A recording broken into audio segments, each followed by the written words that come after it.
Gracias a Dios, un gusto verlos en esta mañana.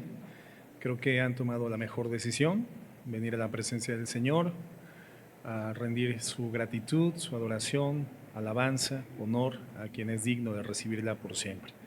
La mejor decisión es estar aquí hoy domingo y pues nos da mucho gusto, hermanos, tener la oportunidad de continuar también ministrando la palabra de Dios y siendo depositarios de su consejo, de su dirección para el curso de nuestra vida, ¿verdad? Entonces es indispensable el consejo de su palabra. Somos cristianos y lo que nos distingue es precisamente que somos guiados por el Espíritu Santo, porque ahora vive, mora dentro de nosotros. Pero el único fundamento, la única fuente informativa, digamos que la única materia prima que va a utilizar el Espíritu Santo para conducir nuestras vidas, para guiarnos, para iluminarnos, para hablarnos, es la palabra de Dios. En la medida en la cual nosotros estamos siendo depositarios de la palabra de Dios, el Espíritu Santo tiene elementos, recursos para frenarnos ante el pecado, para guiarnos en la toma de decisiones y para continuar el proceso de transformación de nuestra forma de vida, a fin de que reflejemos de manera nítida a nuestro Señor Jesucristo. Entonces venimos fundamentalmente a adorar el nombre de nuestro Dios, y si eso fuese lo único que hiciéramos en esta mañana, hermanos, sería suficiente, porque la iglesia existe para la honra y alabanza de su gloria. Pero el Señor tiene a bien continuar edificando nuestras vidas a través del conocimiento de su palabra, la única fuente de su autorrevelación. Así que vamos a continuar en esta mañana. La semana pasada, hermanos, tratamos un tema relacionado con el dinero, porque comentábamos que uno de los elementos que puede frenar nuestra comunión con Dios, una de las formas en la cual nuestro disfrute de Cristo puede verse limitada, es a través del equivocado uso del dinero, o más bien la forma no bíblica de relacionarnos con el dinero. Y por lo tanto es un tema bíblico, es un tema importante. Y vamos a continuar con la segunda parte de ese tema en esta mañana. Les pido que me acompañen a Mateo 6, 19, que es, digamos, el contexto base del estudio. Te recuerdo, como lo comentaba la hermana Claudia, los miércoles estamos comenzando el taller sobre disfrutando a Dios, disfrutando a Dios. Y por eso es que estos temas en alguna forma también son introductorios para poder abordar la temática de nuestro taller. Un taller que venimos iniciándolo desde hace 3 semanas o 4 y por diversas causas, hermanos, ha estado un poquito interrumpido. Gracias a los hermanos que estuvieron orando por mi salud. En esa semana estuve un poquito debilitado de salud, circunstancia por la cual no pude estar en el taller del miércoles, pero vamos avanzando bien, gracias a Dios, hermanos, y entonces el próximo miércoles creo que vamos a poder ministrarlo de manera puntual y entraremos al segundo tema del taller. Pero en esta mañana vamos a continuar hablando sobre esta dinámica instruccional que tiene que ver con el dinero, y en la medida en la cual nuestra relación con el dinero sea bíblica, sea correcta, tendremos igualmente un camino más allanado, más abierto, más apropiado para poder convivir, para poder correlacionarnos y disfrutar a Dios. Dice Mateo 6, 19, y vamos a hacer un rápido repaso de lo que vimos la semana pasada. Dice el Señor Jesucristo. ¿Quién está hablando en este contexto, hermanos? El Señor Jesucristo. ¿El tema es importante? Claro que sí, porque es una instrucción. Y el apóstol Pablo dice que debemos, los ministros de la palabra, enseñar todo el consejo de Dios. Y ese es un consejo que viene directamente de boca de nuestro Señor Jesucristo. Y dice: no os hagáis tesoros en la tierra, donde la polilla y el orín corrompen y donde ladrones minan y hurtan. Lo primero que vimos la semana pasada es que la enseñanza de Cristo consiste en una prohibición a acumular bienes materiales en esta tierra, motivados por el miedo a las circunstancias de escasez financiera, motivados por la incertidumbre sobre las posibilidades de inestabilidad o de cambios dramáticos o drásticos en las condiciones de coexistencia financiera o económicas de una región económica o del país en el futuro.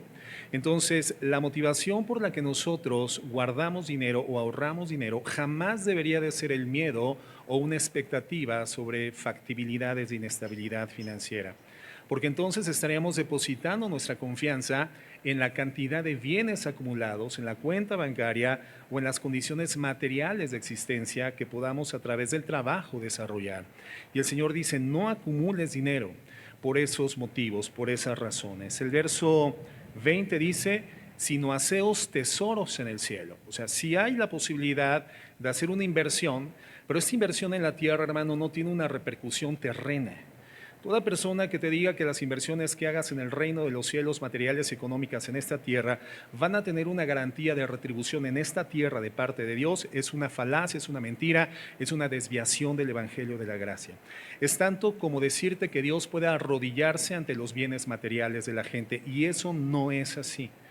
Esas temáticas que hemos abordado tan precisamente a lo largo del tiempo sobre aspectos como los pactos, ¿verdad?, financieros, como las promesas de fe que están dentro del marco de los recursos financieros, hermanos, son falacias, no tienen fundamento en la palabra de Dios. Lamentablemente, generalmente tienen la proposición de generar recursos materiales para otros efectos de corte ministerial o para otros efectos de enriquecimiento de quienes se definen como ministros de culto, pero que la Biblia menciona como falsos maestros o falsos profetas. Entonces, si hay una inversión, y lo estudiamos la semana pasada, en el reino de los cielos que se efectúa en esta tierra, pero sabemos que la retribución, por decirlo así, o la utilidad, por decirlo así, hermanos, no está en esta tierra, sino se encuentra en la vida venidera. Continúa diciendo, dice en el verso 21, en el 20 dice que es en el cielo donde tenemos que hacer tesoros, porque ahí la polilla y el orín no pueden corromper, no degradan, no minan, y donde ladrones no hurtan tampoco. En el verso 21 dice, porque donde esté vuestro tesoro, allí estará también vuestro corazón. Y esa es la alternativa de Dios. Es indispensable identificar dónde está nuestro corazón, y esto se define claramente en función directa del lugar donde se establece nuestros recursos materiales. El uso de nuestros recursos, por decirlo así, define la condición de nuestro corazón. Y después vemos cuál es la razón de la prohibición de acumular dinero. Dice el verso 22, la lámpara del cuerpo es el ojo, así que si tu ojo es bueno, todo tu cuerpo estará lleno de luz. ¿Qué vamos a ver el día de hoy, hermanos? Bueno, vamos a ver la participación de los ojos precisamente en este problema humano. Ese problema de depositar la confianza de nuestra existencia, de nuestro destino, de nuestros derroteros en las condiciones materiales, financieras o económicas. Y entonces dice el verso 23, pero si tu ojo es maligno, todo tu cuerpo estará en tinieblas. Así que si la luz que en ti hay es tinieblas, ¿cuántas no serán las mismas tinieblas? Y por último, hermanos, vamos a ver también la exclusividad del señorío. Dice el verso 24, ninguno puede servir a dos señores, porque o aborrecerá al uno y amará al otro, o estimará al uno y menospreciará al otro. No podéis servir a Dios y a las riquezas. Vamos a orar. Señor, queremos en esta oportunidad agradecerte por tus misericordias, por tus favores, por tus bendiciones. Padre, por tanta gracia derramada en forma sobreabundante sobre nuestras vidas, gracia a la cual eventualmente, Señor, nos acostumbramos de forma tal que perdemos la sensibilidad de la manera en la cual tú tienes cuidado de nuestras vidas, Señor, y no podemos permitirnos ello. Y una forma, Señor, de mantenernos sensibles es la gratitud, Padre. Reconocer que lo que tenemos no lo tenemos por nuestro mérito. No hay nada que no hayamos recibido de tu mano, Señor. Y no es por mérito propio, Señor. No es por dignidad propia, sino por el afecto de tu voluntad, Señor, con el que nos sostienes, nos bendices, nos provees. Y también, Señor, premias la obediencia de tus hijos. Queremos decirte que estamos aquí para continuar siendo edificados. Te pedimos que tu Espíritu Santo obre por tu palabra ese milagro constante, progresivo y gradual de transformación en nuestro corazón. Ayúdanos, mi Dios, ayúdanos a vivir en el centro de tu voluntad y perdón por nuestros pecados. En el nombre de Jesús, amén. Bueno, quiero que vayamos, hermanos, como texto colateral a 1 de Timoteo 6, verso 9, por favor. Y dice así, el apóstol Pablo, hablando a Timoteo, este joven pastor de la iglesia de Éfeso, dice, porque los que quieren enriquecerse caen en tentación y lazo, y en muchas codicias necias y dañosas que hunden a los hombres en destrucción y perdición. Fíjate cuál es el destino de las personas que tienen en su corazón una inclinación incesante o codiciosa hacia las riquezas. Las personas que consideran que el máximo nivel de bienestar al cual pueden acceder en la vida es a través de los bienes materiales. Creo que, y lo hemos comentado, si el rey Salomón ya transitó el camino de las riquezas y finalmente termina la conclusión filosófica de su vida diciendo que vanidad de vanidades son las riquezas, el camino de obtención de la felicidad a través de las riquezas tendría que estar enteramente bloqueado por nosotros. Si Salomón, el hombre más rico sobre la tierra, hermano, caminó por esa ruta y no alcanzó y no conoció la felicidad y finalmente dijo: a la risa le digo enloqueces y al placer de qué me sirves, creo que entonces, hermanos, es un camino que nosotros podríamos economizar, ahorrarnos y no perder el tiempo de nuestra vida en esa ruta de búsqueda de la felicidad a través de bienes materiales. Pero bueno, en alguna forma continuamos intentando en condición humana esa ruta. Pero finalmente dice en el verso 9 que en muchas codicias necias y dañosas se hunden los hombres y en destrucción y perdición cuando su inclinación es la búsqueda de los bienes materiales, cuando la meta y el objetivo de la vida es este. En el verso 10 dice, porque raíz de todos los males es el amor al dinero, el cual codiciando algunos se extraviaron de la fe y fueron traspasados de muchos dolores. Entonces, lo que vemos en esta epístola del apóstol Pablo es que está en un proceso de corrección sobre asuntos que se estaban registrando, circunstancias irregulares en la iglesia de Éfeso, y en donde Timoteo se encontraba, como ya comentábamos, hermanos, pastoreando. Entonces, cuando Pablo toca un tema en esta epístola, entendemos que es un tema que está siendo abusado en la iglesia de Éfeso. Es un tema que no tiene equilibrio, es un tema desbalanceado en la operación práctica o en el uso de estas circunstancias. Es un tema desbalanceado. Y entonces lo que Pablo hace es establecer el punto de equilibrio, el balance correcto. De acuerdo al versículo 10, podemos concluir que en la iglesia de Éfeso habían personas que estaban sufriendo consecuencias ya trágicas en su vida, consecuencias lamentables, dolorosas, precisamente por amar el dinero.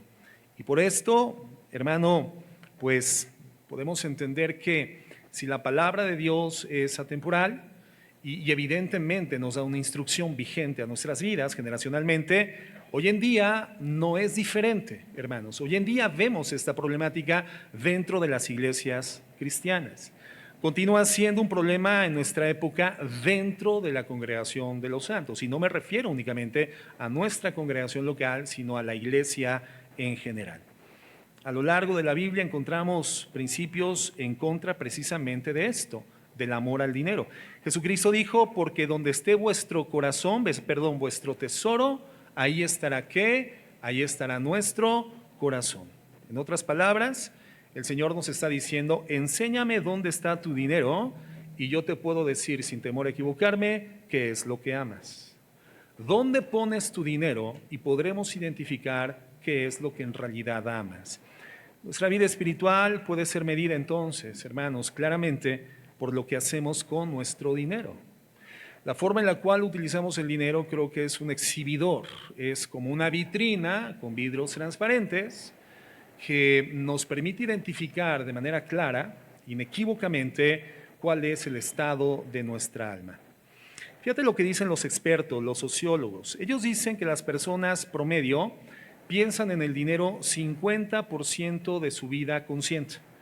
O sea, el 50% del tiempo en conciencia, del tiempo despiertos que pasamos como personas, la mayor parte de la gente piensa en el dinero. El 50% del tiempo está directamente asociado mentalmente, almáticamente, hacia el dinero. Y esto es sorprendente, ¿no?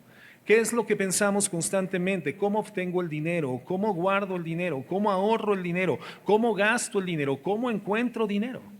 En realidad, hermanos, estamos ocupadísimos mentalmente con el tema del dinero. Y Jesús nos está diciendo, donde esté tu tesoro, ahí también se encontrará tu corazón. Eso significa que lo que hacemos con nuestro dinero es una medida correcta de la condición espiritual de nuestros corazones.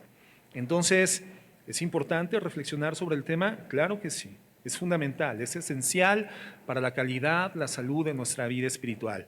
¿Cuál tendría que ser entonces nuestra actitud hacia el dinero, hermanos? Porque el dinero es una circunstancia real con la cual todos convivimos y coexistimos e interactuamos de manera constante.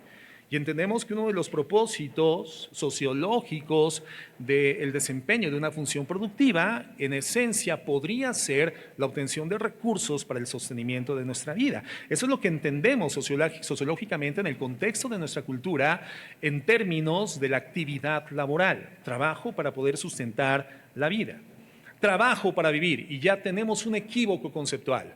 Porque nosotros no trabajamos para vivir, hermanos.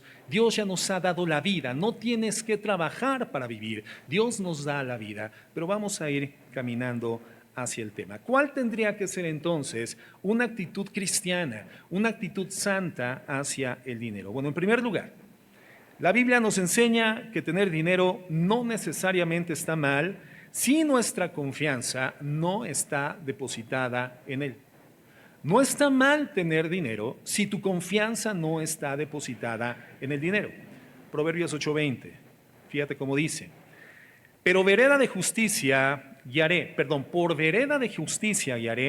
por en medio de sendas de juicio, para hacer que los que me aman, dice el Señor, tengan su heredad y que yo llene sus tesoros.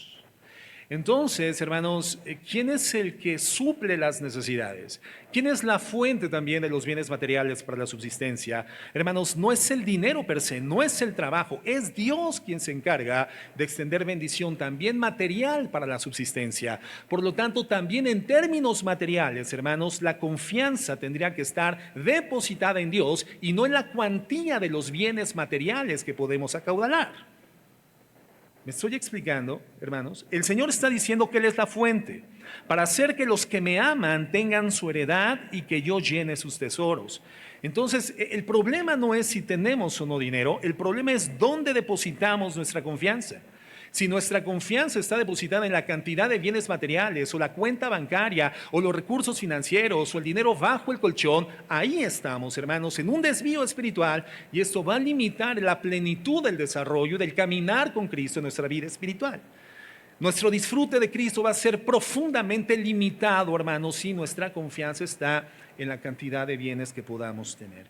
En segundo lugar, la Biblia nos enseña que si tenemos el dinero, no debemos de pensar que es por nuestra propia capacidad. No es por tu habilidad para hacer negocios, no es por tu inteligencia, y no podemos ignorar que la providencia, hermanos, es directamente de Dios. Deuteronomio 8:18 dice: sino acuérdate de Jehová tu Dios, porque Él te da el poder para hacer las riquezas.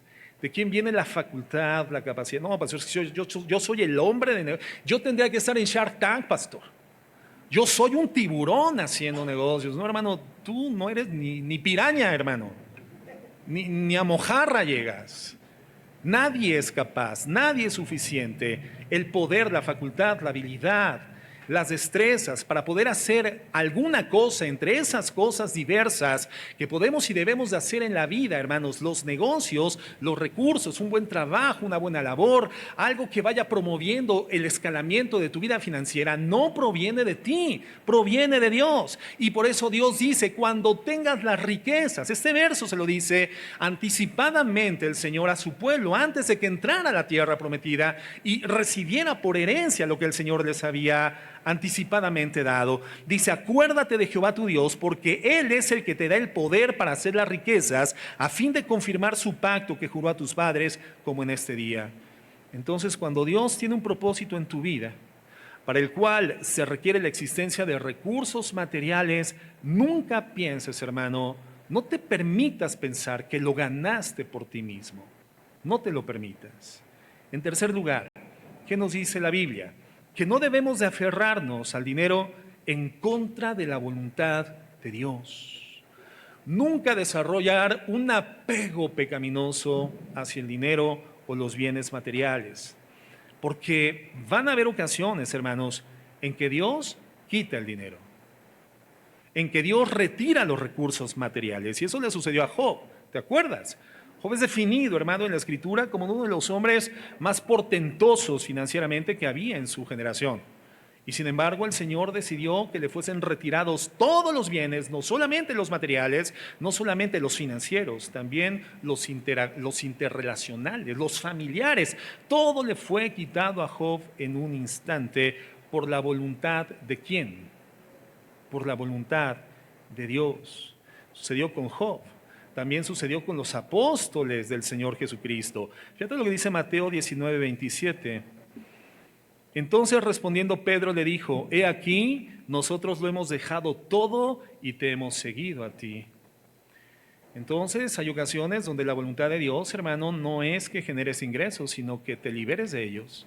O Dios se va a encargar de retirar de tu cercanía, de tu proximidad, de tu cuenta, de tu esquema de garantías materiales, los recursos económicos. Y no es que estés siendo atacado, no es que alguna circunstancia haya sido equivocadamente planificada, no es que tengas necesariamente una falla en tu estructura financiera, sino que Dios, para propósitos superiores, lo ha definido de esta forma. Entonces, no podemos aferrarnos en la vida, hermanos, al dinero. Tenemos que aprender a separarnos de él. En cuarto lugar, tenemos que estimar de forma especial o dar un trato preferencial a las personas que no tienen el dinero.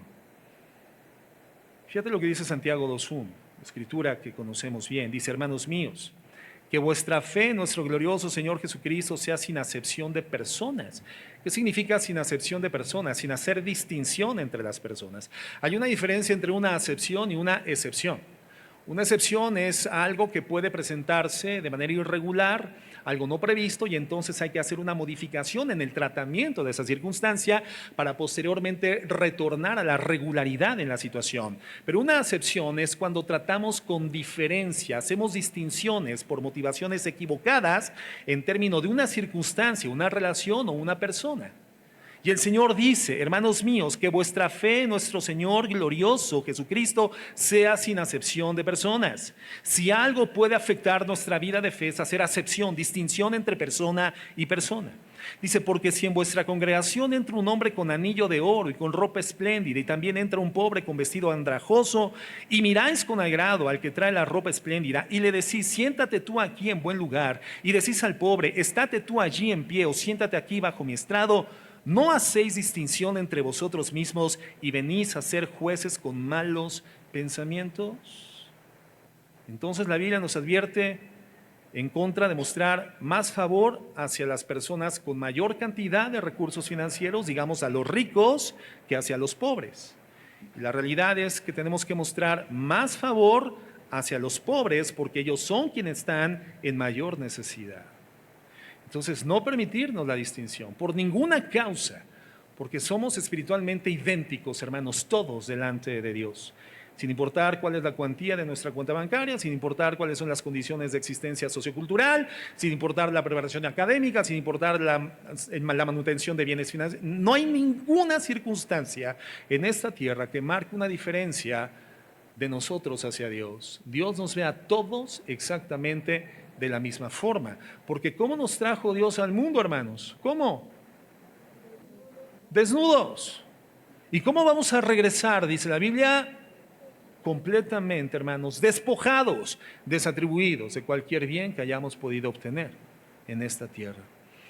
En quinto lugar, la Biblia nos enseña que nunca desarrollemos orgullo por el dinero o por las cosas que podamos comprar con el dinero. Nunca desarrolles orgullo por la marca de ropa que vistes, por la marca del auto que manejas, por el lugar donde está situada la casa que compraste, por el club al cual perteneces, por las actividades que desarrollas en ciertos sitios o el lugar donde vas a comer eventualmente los domingos. Nunca desarrolles orgullo.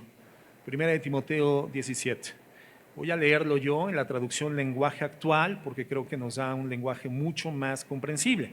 Si quieren leer en las pantallas, es la misma información con otras palabras. Dice: adviérteles a los ricos de este mundo que no sean orgullosos, ni confíen en sus riquezas, porque es muy fácil perderlo todo lo que se tiene. Al contrario, diles que confíen en Dios, pues Él es bueno y nos da a todos lo que necesitamos para que lo disfrutemos.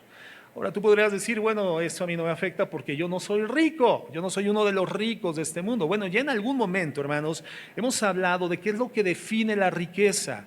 En términos económicos, hermanos, la riqueza es cuando tus bienes materiales y económicos te dan suficiencia en tu estructura de vida, en tu esquema de gastos, y después de haber cubierto todos tus gastos, tienes un excedente sin importar el nivel o la cuantía de ese excedente. Si tú logras cubrir tus gastos y tienes un pequeño excedente, a ese excedente económicamente se le llama riqueza. Entonces, si tú tienes cubierta la renta, las colegiaturas, la compra de despensa, el pago de la letra, etcétera, y tienes un excedente en tu periodicidad de obtención de recursos financieros, la Biblia dice a ese excedente se le llama riqueza. Y ese excedente puede generar orgullo en tu corazón. Creo que todos, en ese sentido, en algún momento hemos experimentado riqueza. Todos en algún momento hemos tenido excedentes. Y entonces, hermanos, la Biblia dice, ten cuidado en la forma en la cual estás desarrollando tu afecto, desarrollando dependencia o apego o generando orgullo en tu corazón por los excedentes. En sexto lugar, la Biblia nos indica que el objeto de nuestra búsqueda en esta vida no es el dinero, no es el dinero.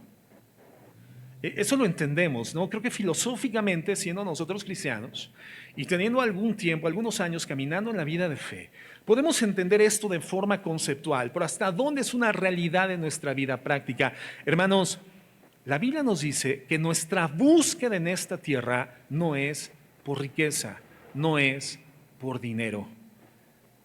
¿A quién tenemos que buscar en esta tierra?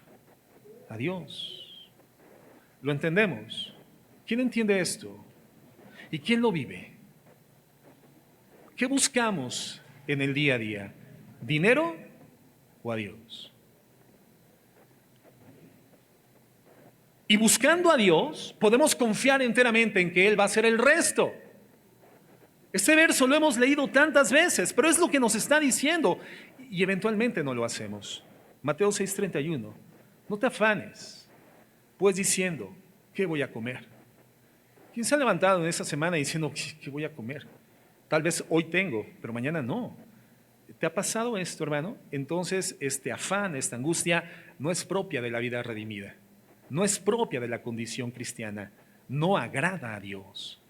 ¿Cómo voy a pagar la renta? Ya viene el día de pago y no me va a alcanzar. Ese tipo de angustia, hermano, no agrada a Dios. Es pecaminosa, es afán.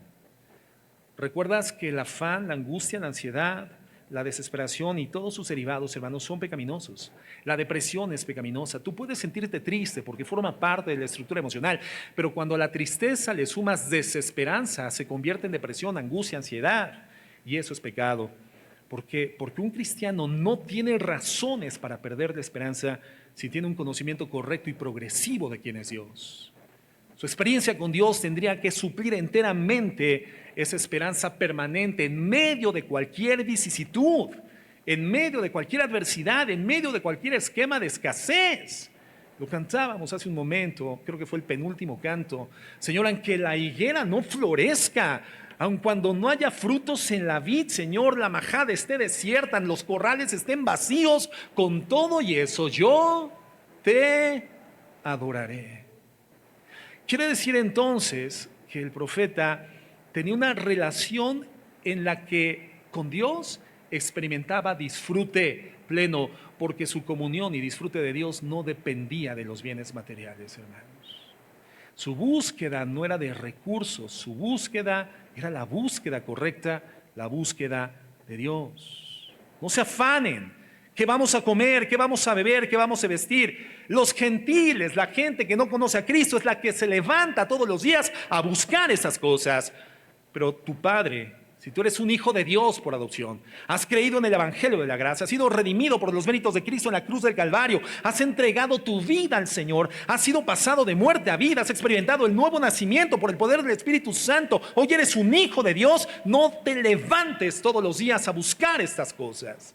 Los gentiles buscan estas cosas, pero tu Padre celestial sabe que tienes necesidad de todo esto. Entonces tu búsqueda es primeramente del reino de Dios, de su justicia, y todas estas cosas van a ser, ¿qué cosa, hermanos? Añadidas. Entonces estas necesidades reales, hermanos, en nuestras vidas son suplidas no por el esfuerzo de nuestra búsqueda, sino por la gracia de Dios a través de las añadiduras. Hermano, si es una añadidura significa que no es primordial. Si es una añadidura significa que cumple con una función, pero no es central en tu vida. Hermano, tú podrías añadir un pedazo de tela a tu pantalón si se te rasga, si se te rompe, ¿verdad? Hoy se utilizan esos pantalones que parece que fueron arrastrados los jóvenes, ¿verdad? Los agarró un camión, no sé, y dices, oye, ¿qué te pasó? Te mordió un perro, ¿verdad? Y entonces, en términos coherentes, ¿qué tendríamos que hacer con esos pantalones? Ponerles unas añadiduras, ¿no? Unos parches. Bueno, tú puedes salir a la calle aún sin las añadiduras, si así lo hacen los jóvenes, pero lo que no puedes hacer es salir a la calle sin el pantalón. Lo que es central es el pantalón, no la añadidura. A las mujeres eventualmente cuando utilizan medias se les van las medias, ¿no? Ahí necesitaría un remiendo, una añadidura. Pero lo central no es la añadidura, lo central, digamos, es la prenda de vestir. Y lo que el Señor nos está diciendo, lo central en tu vida no son las añadiduras. Lo central en tu vida es la búsqueda de Dios y las añadiduras que son secundarias, que son necesarias para tu vida, yo me encargo de suplirlas. No busques añadiduras. En séptimo, jamás debemos de sustituir la confianza en Dios por el dinero.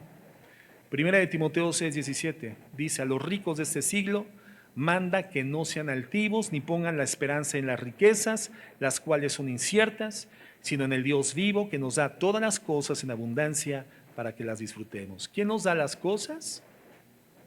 Y las da abundantemente, ¿para qué? Para que nosotros las disfrutemos o para que las suframos.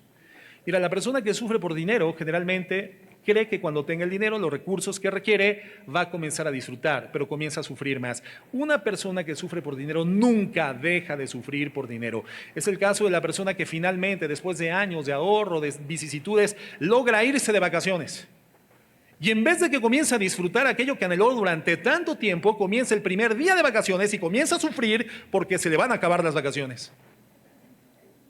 Y ya llegaste, ¿verdad? De Ixtapa. Ya llegaste ahí a las playas de Tingambato.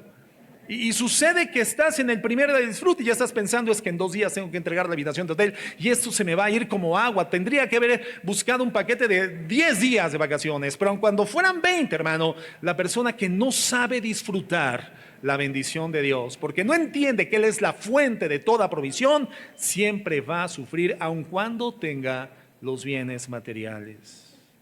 Lucas 6:38. En octavo lugar, dice la Biblia que Dios premia a los generosos. Dios premia a la gente generosa. Te voy a dar lectura en el lenguaje actual. Dice, denles a los pobres lo necesario y Dios les va a dar a ustedes lo que necesiten. En verdad, Dios les va a dar la misma medida que ustedes den a los demás. Si dan trigo, van a recibir una bolsa llena de trigo, bien apretada y repleta, sin que tengan que ir a buscarla. Proverbios 11:25 dice, el alma generosa, esa será prosperada, y el que se saciare, él también será saciado. Entonces, Dios premia la generosidad. Bien.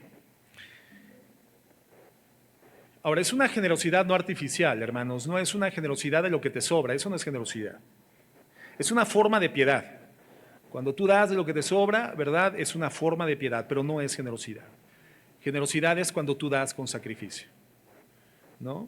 Cuando hablamos del granero abundante, por ejemplo, ese ministerio en el que tenemos la oportunidad de participar todos los miembros de la iglesia, lo elaboramos, lo constituimos todos. Cuando tú vas a hacer tu despensa, yo te he pedido, hermano, no seas piadoso, sé generoso. ¿Qué significa eso? Que si tú consumes leche Lala, no traigas Nutrileche para el granero abundante. No traigas un sustituto de leche, hermano. Compra la misma marca, uno más. Sé generoso.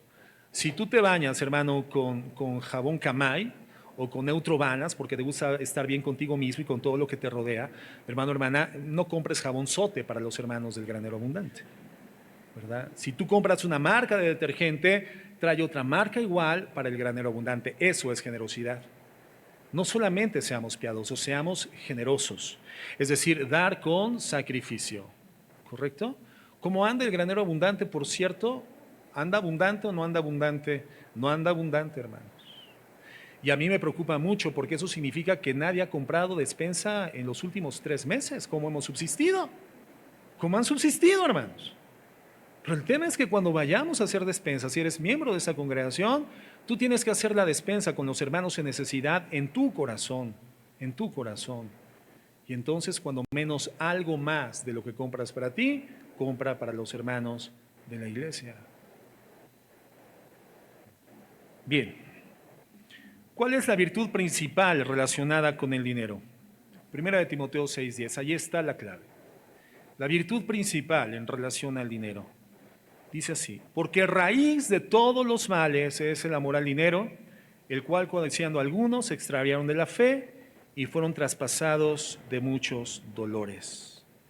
Entonces, si nos damos cuenta, todo lo que la Biblia nos habla en relación al dinero está cubierto de este principio, no ames el dinero. El principio primordial para la vida del creyente relacionado con su dinero es no lo ames. No amarlo es la indicación de Dios. Y el término amor al dinero proviene de la palabra griega afliarguria, hermanos, que significa afecto por la plata.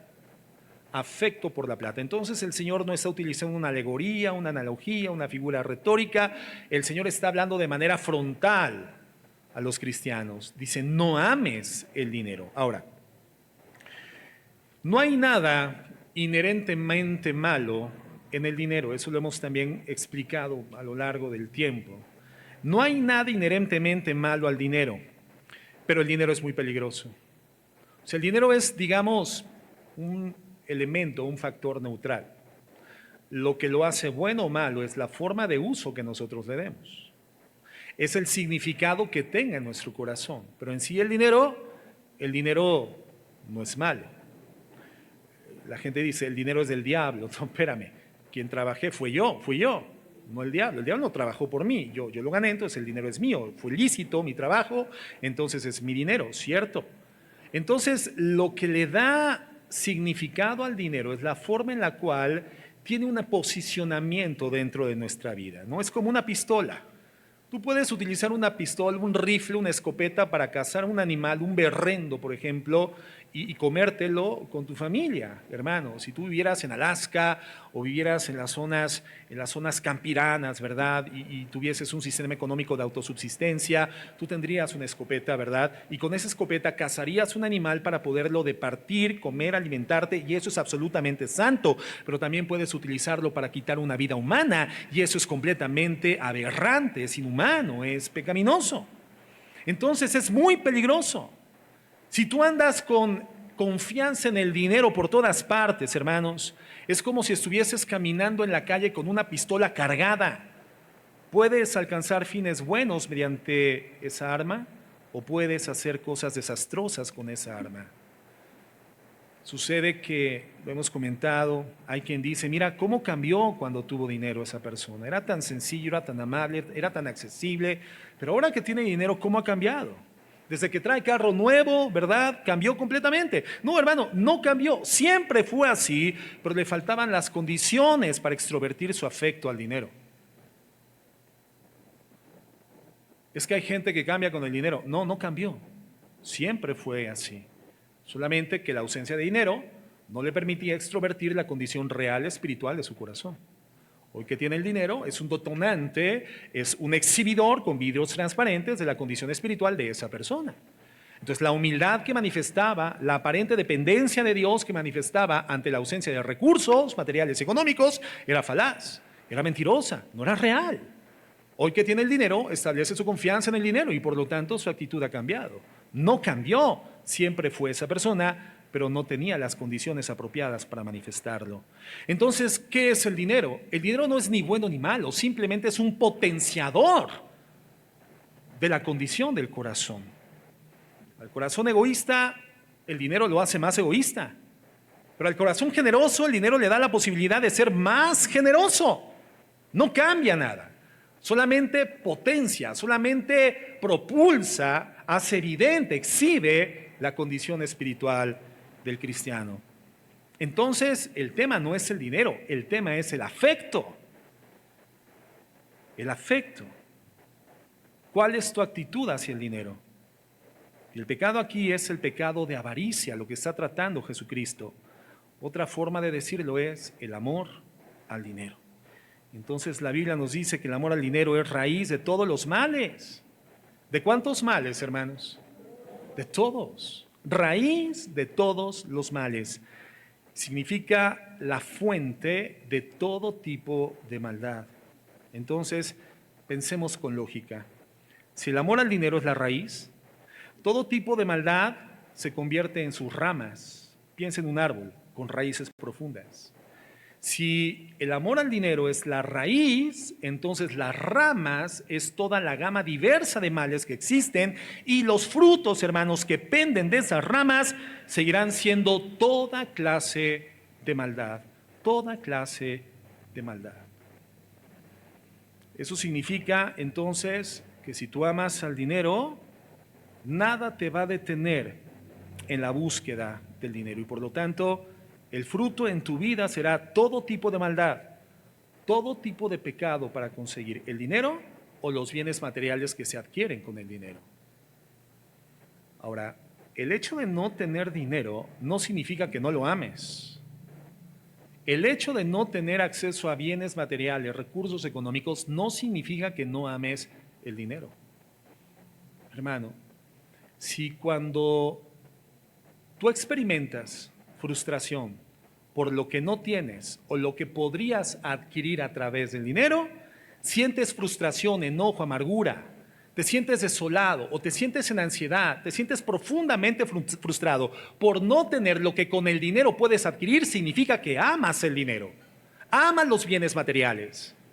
Porque si tu amor no estuviera en el dinero, los bienes materiales que con él se adquieren, entonces, hermano, aun cuando no tuvieses, tú podrías vivir con contentamiento en tu corazón. Porque tu paz, tu garantía, tu estabilidad, tu confianza no estaría en los bienes materiales, estarían en Dios.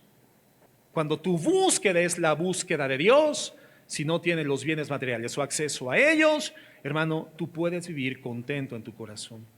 Ahora, tú puedes planificar estratégicamente, en forma lícita, en forma santa, la adquisición de bienes materiales, un incremento en la condición económica de vida, por supuesto que sí, mientras los fines y los medios sean santos, sean lícitos, tengan fundamento en la verdad, en la palabra de Dios, no estarás pecando. Pero aun cuando no accedas a través de tu estrategia a los bienes materiales, la evidencia de que la forma en la cual tú vives en relación al dinero es santa, es que en tu corazón siempre va a existir un estado de contentamiento y agradecimiento con Dios. Yo puedo planificar un incremento en mi estilo de vida financiero, económico, puedo proyectar la adquisición de un bien material, las vacaciones, por ejemplo, lo comentábamos hace un momento, también en las clases pasadas hablábamos de vacaciones, no está mal en proyectar vacaciones, gracias a Dios cuando hay oportunidad de salir a la playa, al campo, tener esa oportunidad reflexiva en la contemplación de la naturaleza y disfrutar a Dios a través de la creación, y generalmente eso lo hacemos, hermanos, en vacaciones. Entonces, hermano, gracias a Dios que lo puedas planificar, pero en el proceso de alcanzarlo a través de medios lícitos, tu corazón debe de estar contento y descansando en el Señor. Y si no adquiere los bienes materiales a través de tu estrategia financiera o laboral, tu corazón debe de continuar contento, descansando en el Señor. Entonces tu relación con el dinero es una relación santa. Pero si vives frustrado, triste, angustiado, amargado, ansioso por los bienes materiales, creyendo que cuando los tengas vas a tener paz en tu corazón, hermano, estás equivocado. No vas a tener paz porque la paz viene de Dios. Mi paz os dejo, mi paz os doy. No se turbe su corazón ni tenga miedo, dice el Señor.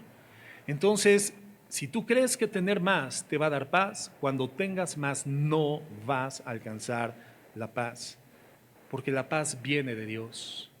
Si crees que el dinero es la fuente de paz, hermano, el problema es que no amamos a Dios, amamos el dinero. Amamos el dinero. Y la evidencia de que el amor al dinero es raíz de todos los males es que por no tenerlo hay amargura, hay tristeza, hay decepción, hay frustración, hay enojo.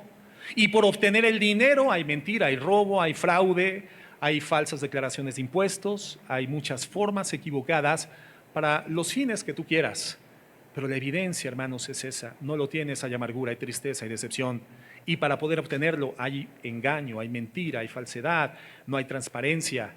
Raíz de todos los males es el amor al dinero. Desde el huerto del Edén, hermano, el pecado que cometió Eva y después Adán fue por codiciar un fruto que se les había prohibido. Entonces, la gente que ama el dinero para obtenerlo recibe sobornos, distorsiona la verdad, la justicia, manipula, se aprovecha de los pobres, miente, hace trampa, engaña, roba y abusa. La gente que ama el dinero va a cometer cualquier pecado si cree que le va a dar dinero. Fornica, adultera, mata por dinero, enseña doctrinas falsas por dinero, se casa por dinero. Entonces, toda categoría de maldad, de pecado, va a fluir de amar el dinero. Si estás consumido por el amor al dinero, esa va a ser la fuerza que va a motivar tu vida, aunque no lo tengas. Aunque no lo tengas, va a ser la fuerza propulsora de tu vida y vas a hacer lo que tengas que hacer por conseguirlo. En cambio, si tú estás consumido con amar al Señor tu Dios con todo tu corazón, con toda tu alma y mente y fuerza, entonces vas a hacer a un lado cualquier cosa que te estorbe en eso. Y por lo tanto, harás en obediencia a Dios todo lo que Él te pida para complacerle. Todo lo que Dios te pida para complacerle. Si estás consumido por el amor a Dios. Y por eso la Biblia dice en Mateo 6:24, ninguno puede servir a dos señores, porque o aborrecerá a uno, amará al otro, estimará al uno o menospreciará al otro, no puede servir a Dios y a las riquezas. Entonces, ¿qué nos dice la Biblia, hermanos? No hay un pecado que podamos excluir. Haremos lo que sea por amor al dinero o por las cosas que podemos adquirir a través del dinero. Y no hay obediencia excluida tampoco. Haremos todo lo que Dios nos pida por amor a Él. No hay pecado excluido, haremos lo que sea por lo que deseamos materialmente, si amamos el dinero, pero del otro lado tampoco hay amor ni obediencia excluida. Obedeceremos en lo que sea necesario a Dios si verdaderamente lo amamos. Y es lo que Jesús hace. Él cambia nuestra manera de pensar respecto al dinero, respecto al pecado y cambia nuestros afectos hacia Dios.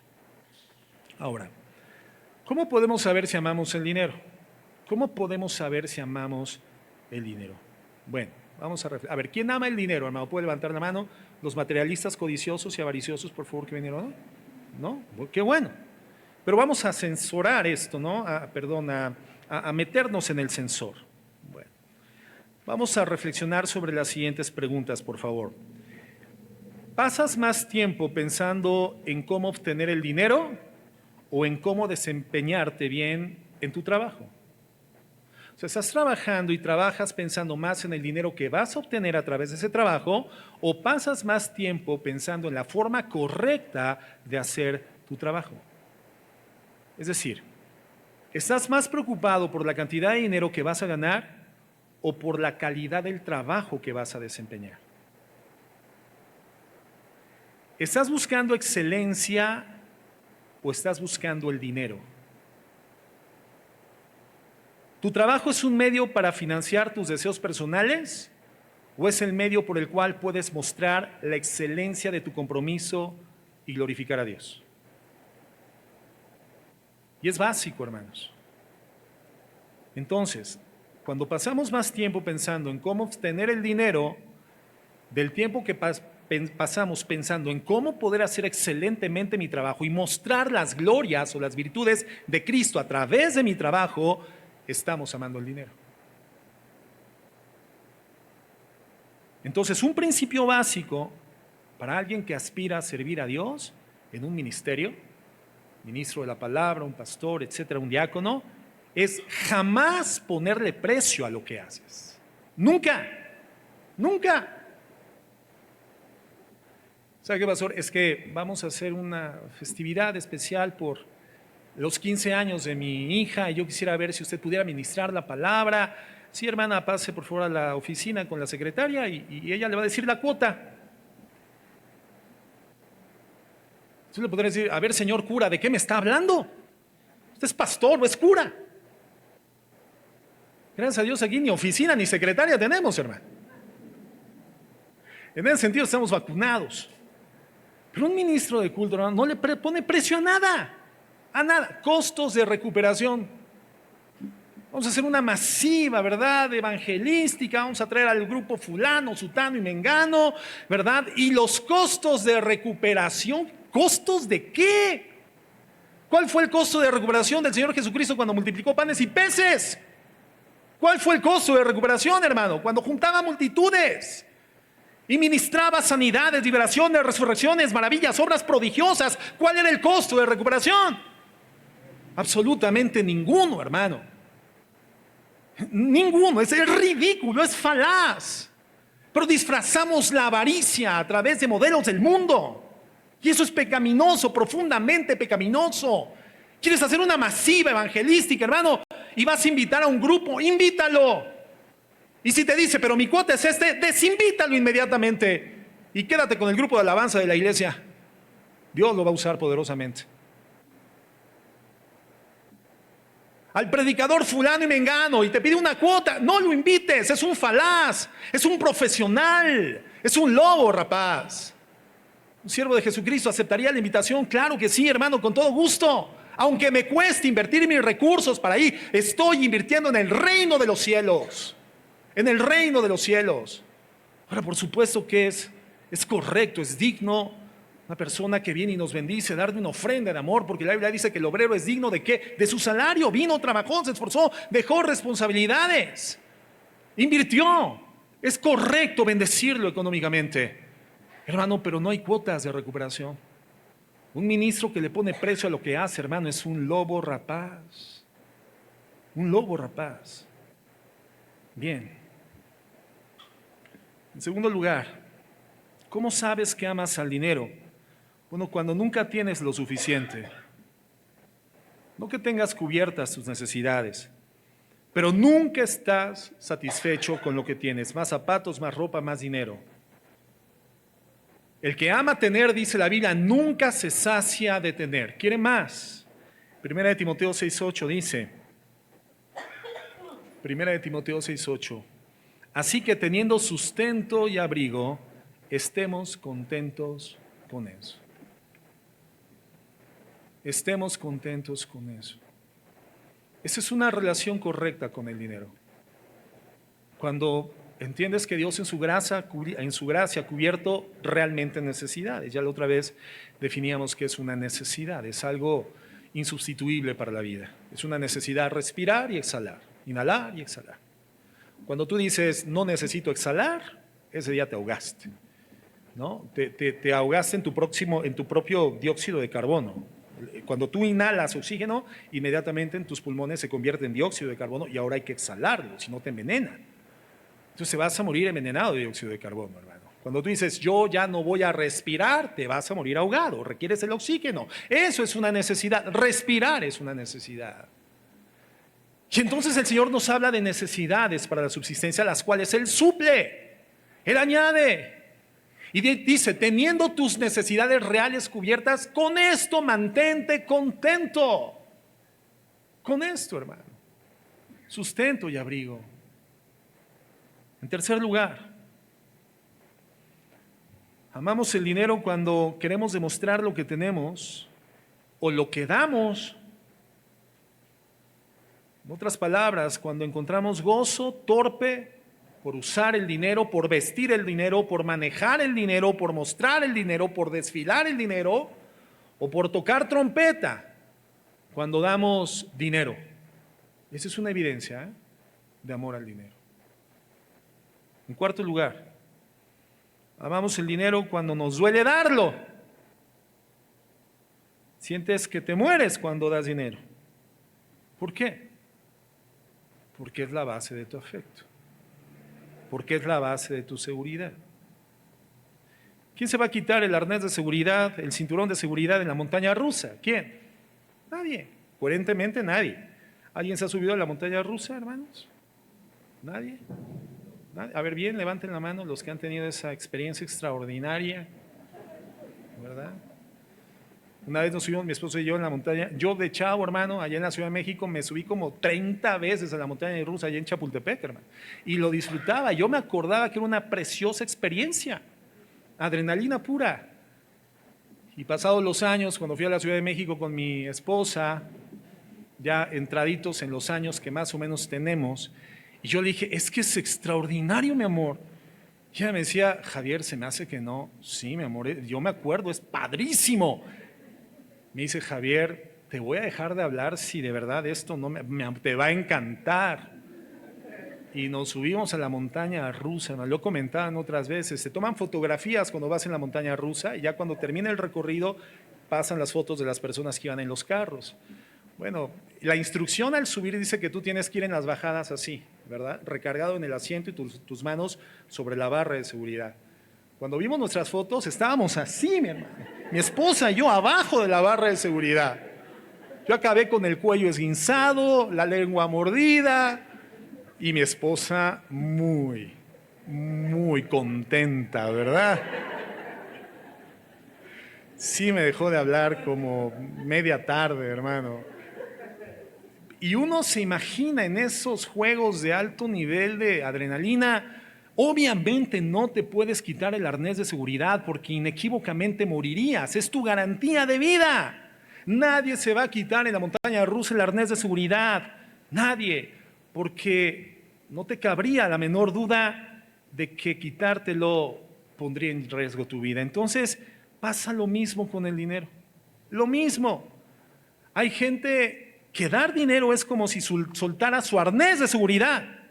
Siente que se le va la vida. Siente que se le va la vida. Hermanos, vamos a hacer una ofrenda especial para un hermano, una hermana en necesidad, una consulta médica, un requerimiento. Y ay, otra vez, pastor dinerero. A ver, espérame. No, lo que pasa es que te duele. Te duele. Y sientes que se te va la vida. Sacar la cartera es como, auxilio, ya, porque ahí has establecido tu garantía. Dicho sea de paso, por la gracia de Dios, nunca en 17 años de vida congregacional hemos pedido una ofrenda para mi persona, mi esposa, mi familia, hermano. Nunca, jamás. No, yo espero que nunca lo hagamos. Dios ha suplido siempre nuestras necesidades. Sí nos ha tocado comer del granero abundante, por supuesto. Por eso les diga, traigan leche Lala, por favor, la que yo consumo.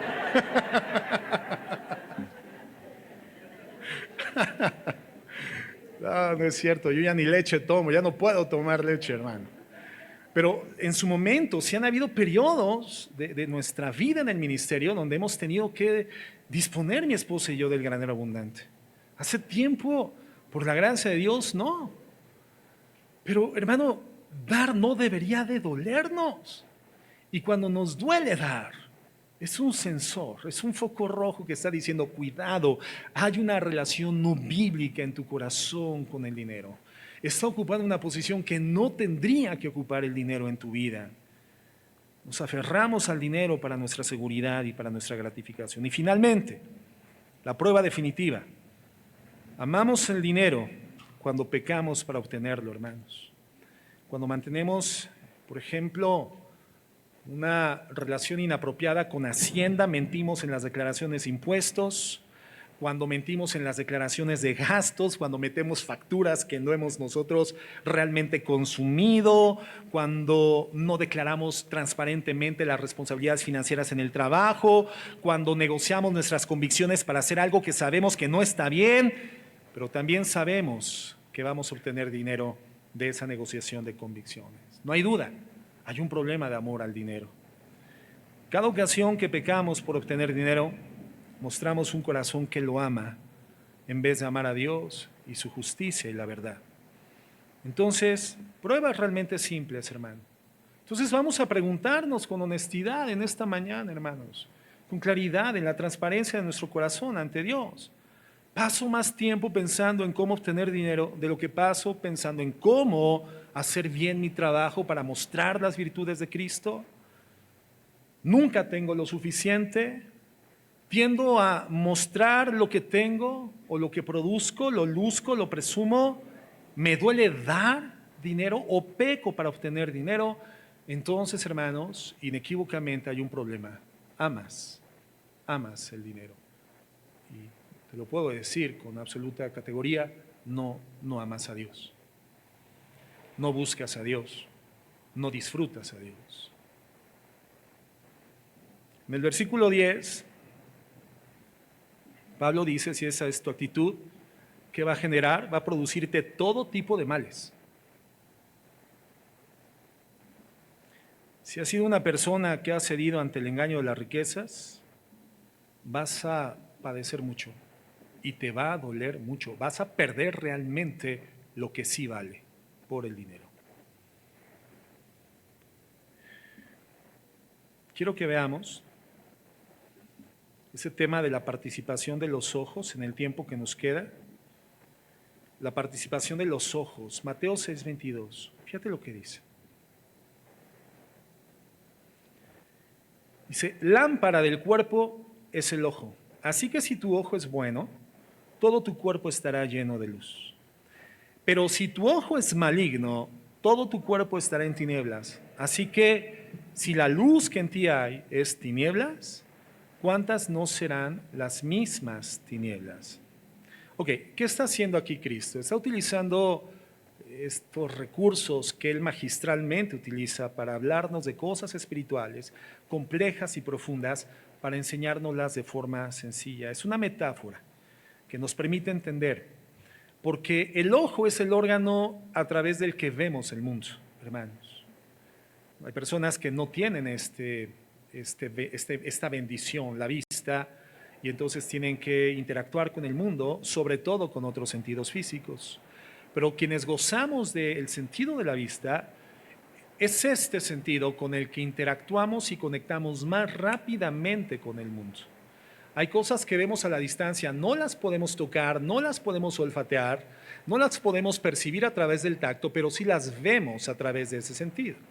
Entonces lo que el Señor Jesucristo nos está diciendo es los ojos son el órgano a través del cual vemos el mundo y al verlo reaccionamos ante lo que vemos.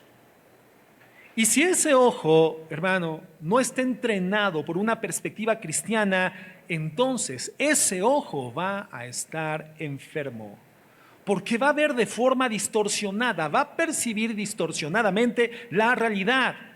Pero si nuestro cerebro, nuestra mente está informada con la luz de la palabra de Dios, entonces nuestro ojo va a estar entrenado y podrá ver el mundo y reaccionar ante lo que ve de forma bíblica, escritural, porque ha sido previamente entrenado con una perspectiva divina, una perspectiva de la palabra de Dios.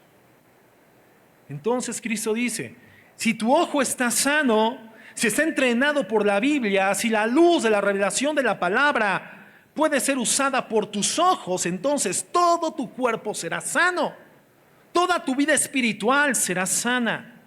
Pero si ese ojo no conoce la luz de la revelación escritural o no tiene mucha revelación escritural, muy poca luz de la Biblia, si tienes más tinieblas que luz, entonces cuán grandes serán las tinieblas en tu vida. Pero sucede que lamentablemente, hermanos, o alarmantemente, ese es un mal generalizado, la poca luz de la revelación de Dios en la mente de sus hijos, la poca luz de la iluminación escritural por el Espíritu Santo en la mente de los hijos de Dios, y entonces no nos damos cuenta, vivimos en penumbras y no lo sabemos. La única materia prima que va a utilizar el Espíritu Santo para transformar tu forma de pensar es la Biblia. Y cuando el Espíritu Santo no encuentra Biblia en el depósito de tu corazón, entonces no pierde poder porque Él es todopoderoso, pero simplemente no opera. Y a la Biblia le define a la inoperancia del Espíritu Santo por la ausencia de palabra en el corazón del hombre como contristamiento del Espíritu Santo. Se entristece el Espíritu Santo en el corazón donde no encuentra la materia prima de la palabra para procesar la transformación de la mente y del corazón y por lo tanto el cambio en el estilo de vida. Entonces, si tu ojo no está entrenado por la adquisición de conocimiento, iluminación bíblica por el Espíritu Santo, en tu meditación diaria escritural, tu observación de la realidad va a estar en penumbras y distorsionada y tu toma de decisiones va a ser muy, muy equivocada. Tu relación con los bienes materiales va a ser muy equivocada porque ante la ausencia de iluminación bíblica sobre quién es Dios, hermano, entonces establecerás tu confianza en el dinero. Y tu vida va a ser traspasada, dice la Biblia, de mucho dolor, sufrimiento, amargura, frustración, tristeza, por no tenerlo, y resultados trágicos familiares por tenerlo. Resultados trágicos relacionales por tener dinero. ¿Te acuerdas por dónde entró el pecado a la vida de Eva? Ella no tocó, ella no probó, ella no olió, ella vio, ella observó, fue por el ojo de Eva. Y entonces se dio cuenta de que era un fruto codiciable. ¿Por dónde entró el pecado a la vida de David? ¿Se acuerdan? ¿Por dónde? No fue por el tacto, no fue por el olfato, no fue por el gusto. Él vio a la distancia, hermanos, a Betsabé, y le pareció una mujer hermosa, pero era casada. Codicia de los ojos, lujuria de los ojos. Un órgano terrible, hermano.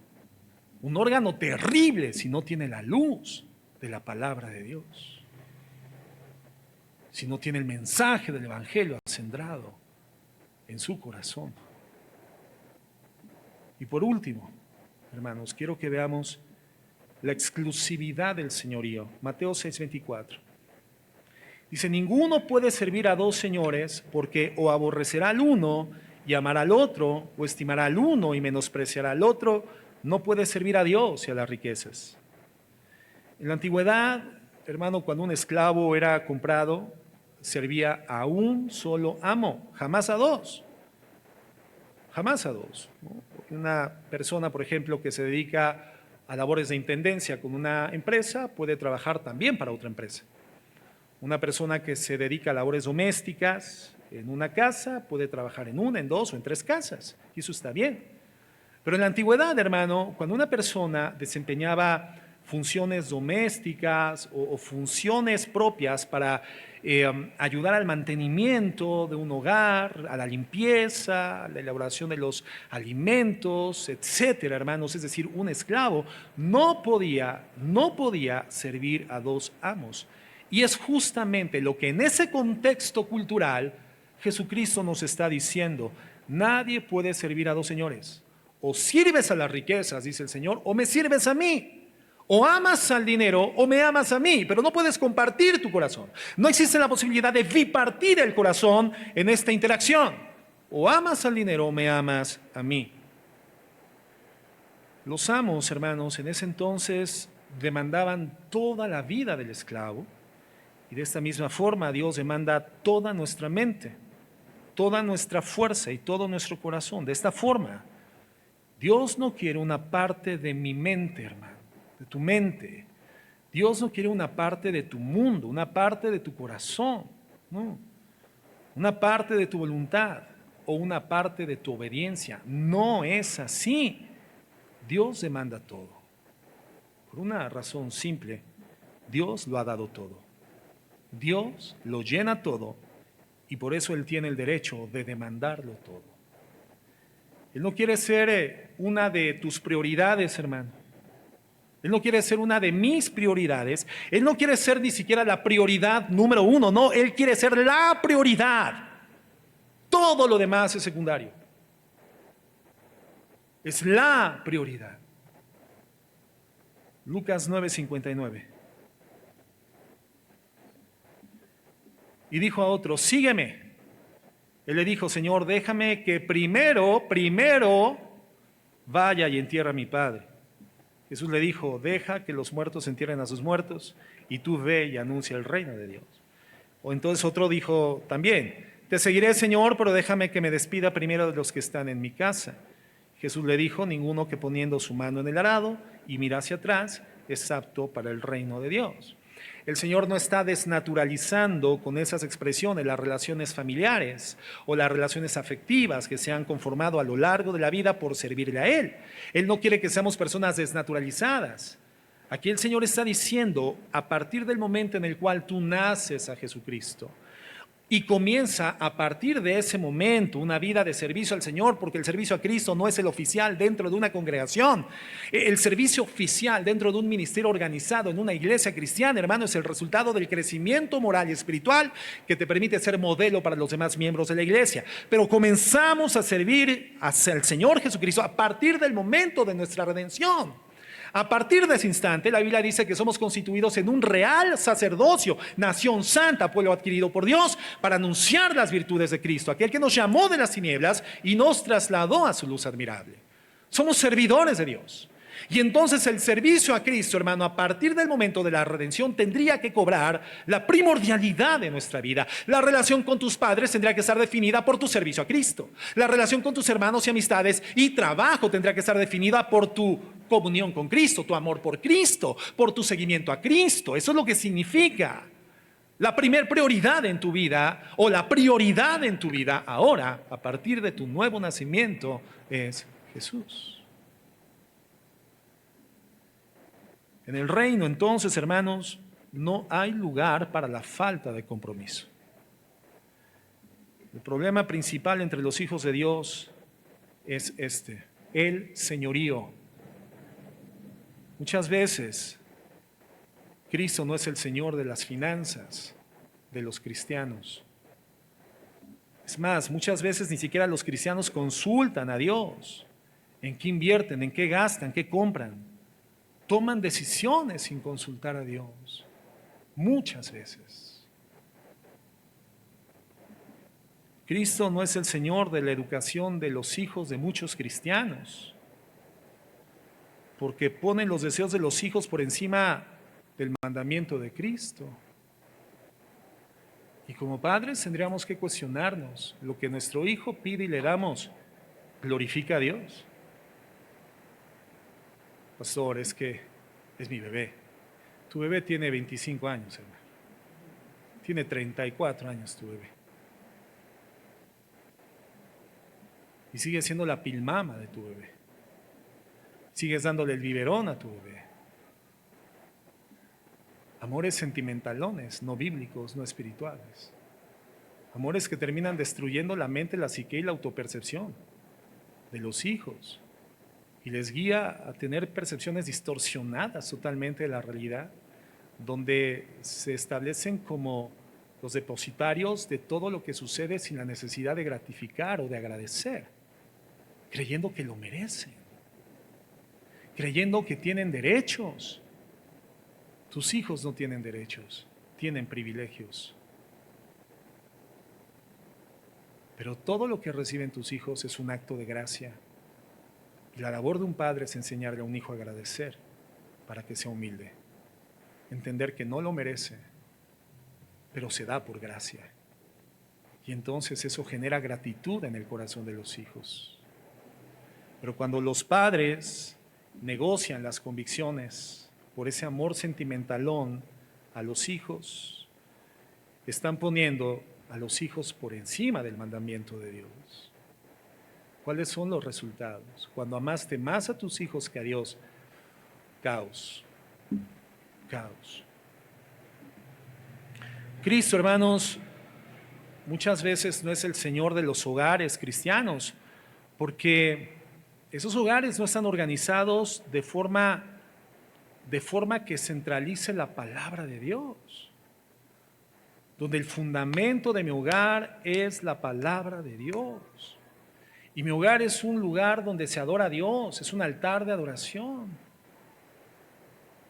Hogares donde todavía, hermanos, escuchan a los Yonix, los Temerarios. Es una temeridad siendo cristiano, escuchar todavía a los Temerarios. Música del mundo. Ay. Religiosos, exagerados, ¿sí? ¿Qué religioso fue el Señor al colgar a su Hijo en la cruz del Calvario? ¿Qué exagerado fue el Dios del universo al colgar a la segunda persona de la Trinidad en esa cruz donde cruentamente padeció por amor a nosotros? ¿Qué exagerado fue el Señor al amarnos? ¿Qué religioso fue el Señor al amarnos de esa manera? A través de la vida, muerte y resurrección de Jesús, Dios en la carne. No, hermanos, no es exageración, es lealtad, es fidelidad, es amar la bondad y odiar la maldad, es amar al Dios que antes odiábamos y comenzar a odiar el pecado que antes amábamos. Eso es santidad. Es entender que tu vida está hoy en condición de santificación. Y la palabra santidad significa reservado, consagrado para Dios. Es entender que sí, la vida cristiana y la vida bíblica sí es limitativa, sí hay muchos nos, pero todos los nos que hay en la Biblia es hacia el pecado, y los sís que hay en la Biblia son hacia la santidad y el verdadero gozo y la verdadera felicidad. Es entender que la vida en Cristo sí es un camino estrecho y sí es una puerta angosta. Y que en el camino amplio caben todas las perspectivas equivocadas de la vida, todos los satisfactores a los que estábamos acostumbrados, habituados, todo lo que significaba nuestro estilo de vida en el pasado. Por ese camino y por esa puerta entra todo, pero su destino es muerte. Hay caminos que al hombre le parecen de vida, pero su fin es muerte, dice el Señor, y la muerte significa separación eterna de Dios. Entonces, si Dios ha transformado tu corazón, una evidencia es que comienzas a circuncidarlo. Comienzas a quitar y a desarraigar aquellas cosas que gratificaban, establecían el centro de tus afectos, y comienzas a caminar por lo que verdaderamente agrada y gratifica a Dios. Ya no somos nuestros, somos de Dios. Hemos perdido la titularidad de nuestra vida. De hecho, nunca tuvimos la titularidad de nuestra vida. Satanás nos hacía creer que éramos los dueños de nuestro destino, los arquitectos de nuestro propio destino. En paz, muy cerca de mi ocaso, yo te bendigo, vida, porque nunca me diste ni trabajos injustos, ni fatigas injustas, ni pena inmerecida. Al final, no, hermanos, hermanos, el diablo nos vendió la idea de que nosotros éramos los dueños de nuestra vida, los gobernantes en las decisiones, y simplemente éramos los objetos de su manipulación y engaño. Nunca hemos tenido la titularidad de nuestra vida. La tenía el diablo, y si hoy has creído en Cristo, hoy la tiene Dios. Pero nosotros no somos dueños de nada. ¿Quién gobierna tu vida? ¿Quién gobierna tu hogar? ¿A quién le das tu mente?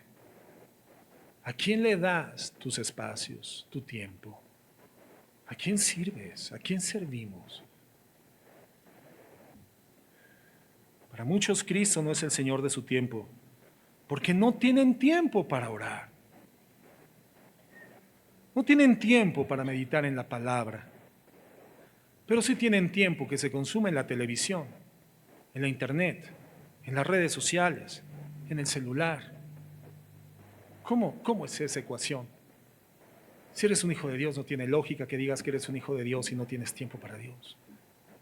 Si el Señor es el Señor de tu vida, el Kyrios de tu vida, lo que significa el gobernante, el instructor, el soberano, quien define las formas, los tiempos, los términos, las delimita el deber ser, en la gloriosa escena de la vida redimida en Cristo Jesús para el disfrute de sus glorias y maravillas permanentemente. Y en eso está tu riqueza, tu gozo, hermano, tu plena satisfacción. Y lo más delicioso de tu vida es meditar en la palabra todo el tiempo. Entonces, hermano, ¿Cómo es que me dices que no tienes tiempo para orar?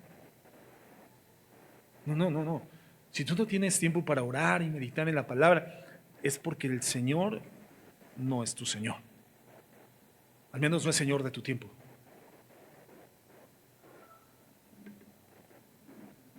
El día de todos tiene 24 horas, hermanos. ¿Cómo explicas que hay personas dentro de ese esquema de 24 horas sí tienen tiempo para orar y otras no? Y se dicen cristianas. Porque quien ora a Dios, quien le da su tiempo a Dios, hermano, Dios es la prioridad. No el trabajo, no el desayuno, no los hijos, no las escuelas.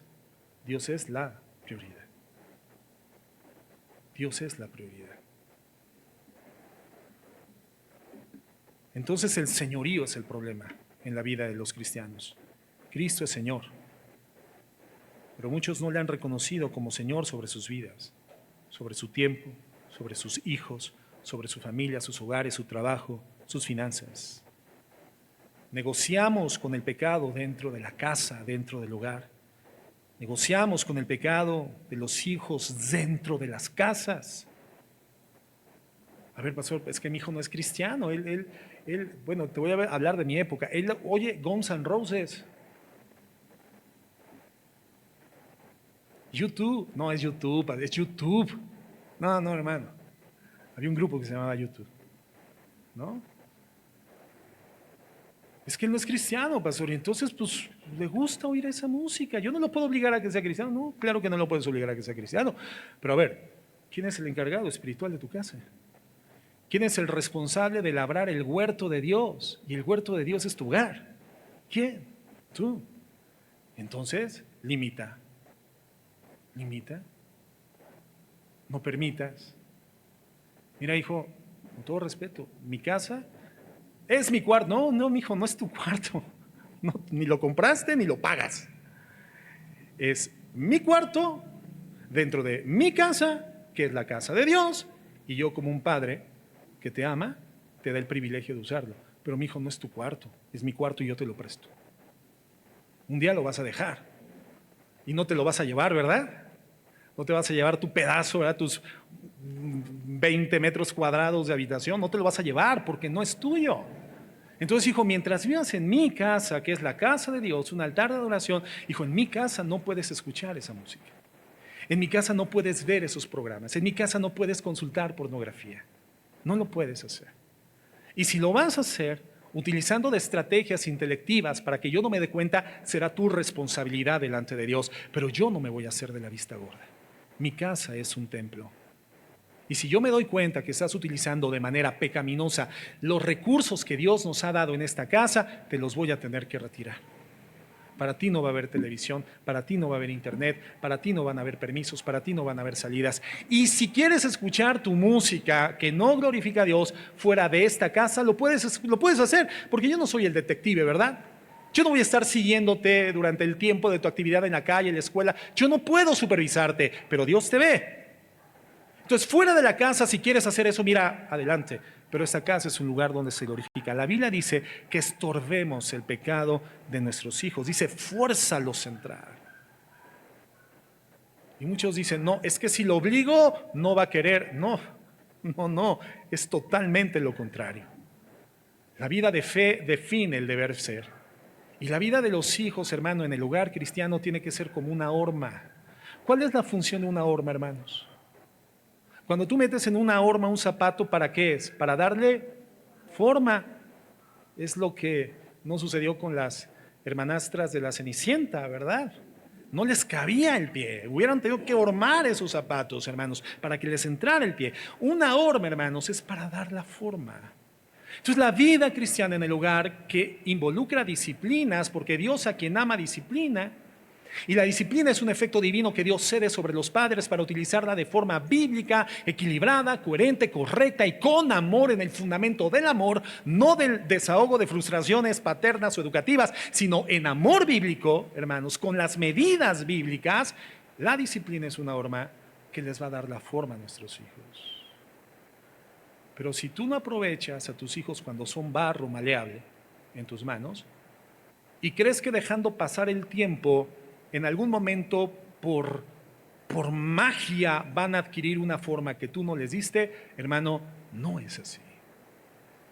¿No dice la Biblia que nuestros hijos son como saetas en manos del valiente? Como flechas. Y una flecha, hermano, para poderla lanzar y que dé en el blanco, tiene que estar primeramente bien alineada. El valiente primeramente alinea la vara, elige la vara y después la alinea, la talla, trabaja en ella, le da la forma y después agudiza la punta de tal forma que cuando la ponga en el arco, vea el blanco y suelte la flecha, ve en el blanco, hermano. Esa es la vida del padre, la crianza cristiana. Y los padres entonces que negocian las necesidades o las peticiones de sus hijos por encima de Dios. ¿Cómo dicen? Es mi Señor. Jesús es mi Señor. ¿Por qué es tu Señor si no gobierna tu paternidad? ¿Por qué? Negociamos con el pecado. Marcos 10:29, estoy terminando. Respondió Jesús y dijo: de cierto os digo, que no hay ninguno que haya dejado casa, o hermanos, o hermanas, o padre, o madre, o mujer, o hijos, o tierras, por causa de mí, del Evangelio, que no reciba, ¿cuántas veces? 100 veces más. ¿Cuándo?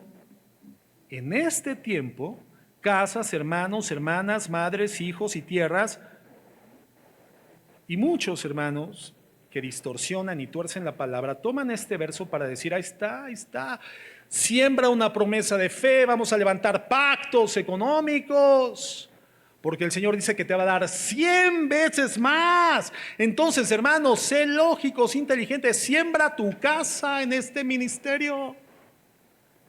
Si quieres tener 100 casas más, siembra tu coche. Fíjate qué engaño, qué abuso, qué vileza.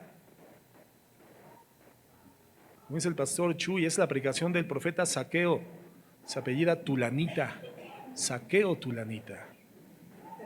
Te asaltan al despoblado, hermano, y por falta de conciencia bíblica, de conocimiento de Dios, iluminación de la palabra, la gente cree, porque ¿qué hay en el corazón de la gente? Avaricia. Y si tú me dices que Dios murió para enriquecerme, entonces qué bueno que te moriste, Señor. Ya si resucitaste o no es lo de menos, lo importante es que moriste. Entonces, Señor, enriquéceme. Avaricia disfrazada de espiritualidad. Falsas predicaciones, falsos profetas, falsos maestros. ¿A qué se refiere el Señor cuando dice que el que por Él y por el Evangelio pierde madre, hijos, hermanos, casas en esta tierra, recibirá 100 veces más? De entrada, lo que sigue habría que leerlo, dice con persecuciones. Entonces no nos está hablando de placer físico, ¿verdad? No nos está hablando de disfrute en esta tierra, porque ¿quién puede comer con paz y tranquilidad en medio de una persecución? ¿Quién?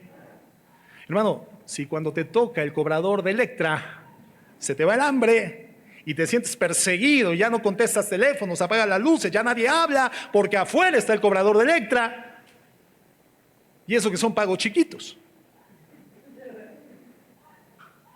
Entonces, ¿quién en medio de la persecución podría disfrutar de la prosperidad material de esta tierra? No se está refiriendo a prosperidad material. No significa que el Señor esté obligado a prosperarte materialmente. ¿Qué significa? Que el que pierde una casa por Cristo tiene 100 casas en esta tierra.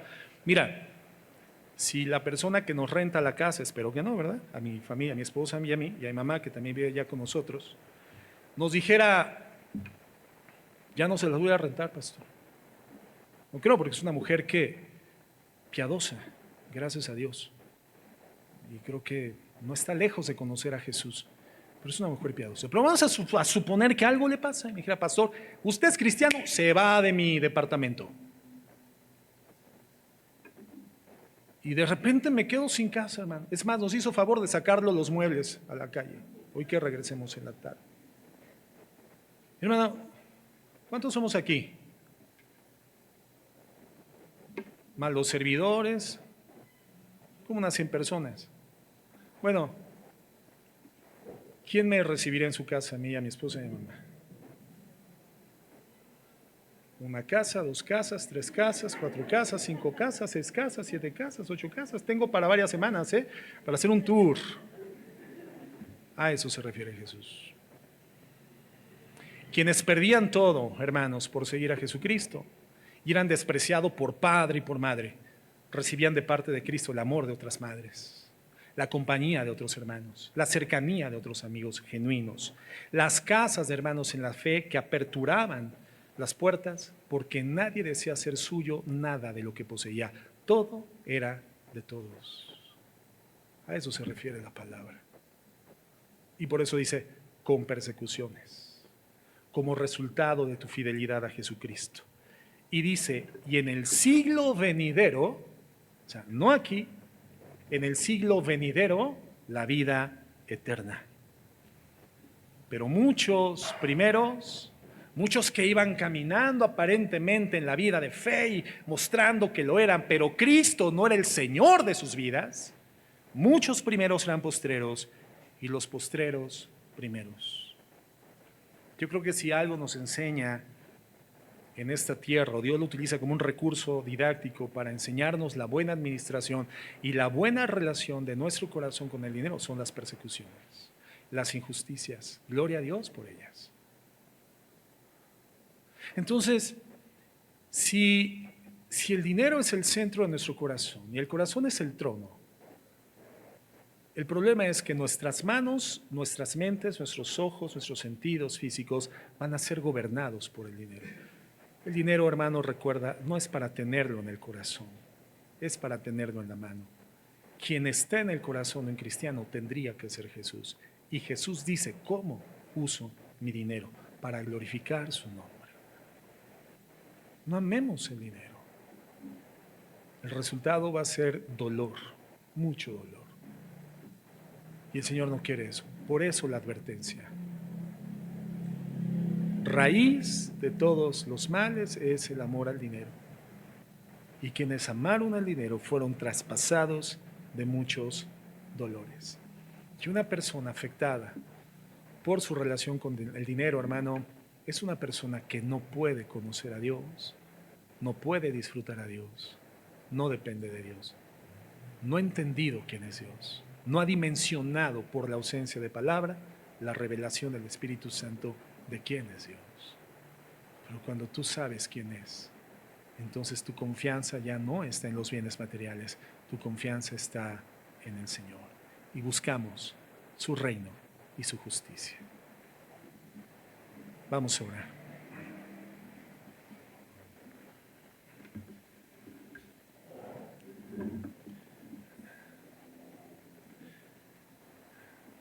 Señor, gracias.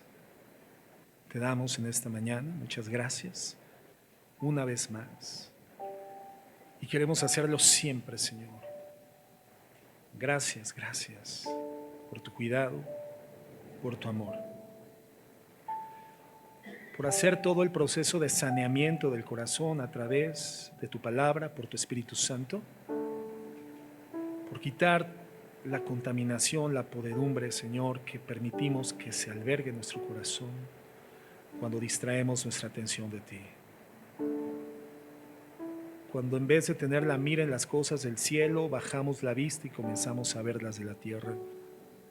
Y creemos entonces que en ellas hay una fuente de paz, de estabilidad, de gozo, de felicidad. Muchos son los dolores de quienes hemos bajado la vista, quienes hemos desviado nuestra mira, de quienes en su momento dejamos de ver a Jesús como el autor y el consumador de la fe. Porque solamente viendo a Cristo, autor y consumador de la fe, podremos como Él, Señor, menospreciar el oprobio por el gozo puesto delante de Él. Hay oprobios que vamos a vivir, Señor, es inevitable, pero solamente viendo a Cristo, viendo al Eterno, podremos caminar en medio del oprobio y la injusticia con un gozo mayor, Señor, puesto delante de nosotros. Poder llegar un día a tu presencia y escuchar de tu boca y no de otro, de tu boca: bien, buen siervo y fiel. En lo poco fuiste fiel, en lo mucho te pondré. Adelante al gozo de tu Señor. Queremos bendecirte, mi Dios, y pedirte perdón por amar el dinero. Señor, nos arrepentimos. Tuyo es el señorío. En Cristo Jesús. Amén.